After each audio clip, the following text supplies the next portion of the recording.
You always have preconceptions, and you always have desires, and you always have wishes as to kind of what you want to design and what your definition of beauty is, which is a rubbish discussion to have because it's very difficult to discuss beauty between 4 or 5 people in the office.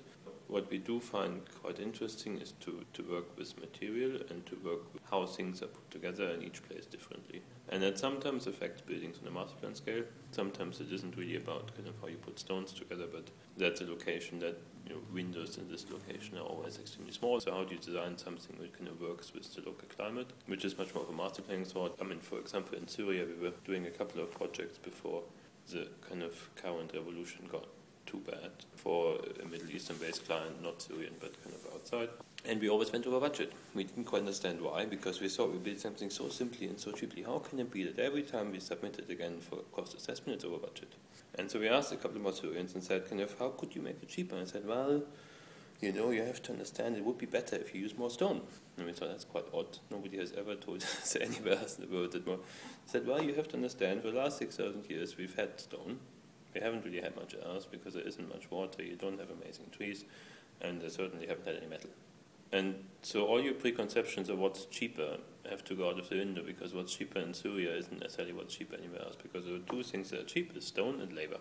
And so we've managed to design a building with an incredibly complicated stone facade that if we show that to anybody outside Syria, they will say, how on earth did you find a client to pay for that? That is crazy. And when we show it to Syrians, they say, yeah, it's okay.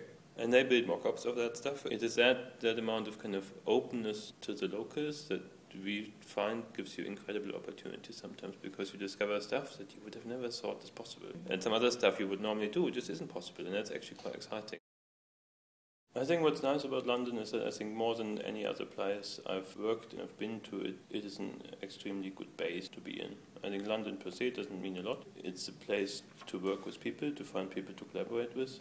And it's an incredibly good base to start from. I think London as a city doesn't teach you that much, because I think the way that urban development works in London is more by accident than by anything else. So I don't think we've taken a lot of it from kind of a design point of view. Most people stay in London for a while, and I think that's what we really kind of thrive on. You get incredibly good talent floating through London for 3, 4, 5 years at a time. Hungry talent that's interested to kind of do something special. And I think to be able to capture people at that moment is an incredibly kind of great quality for a city to kind of allow that.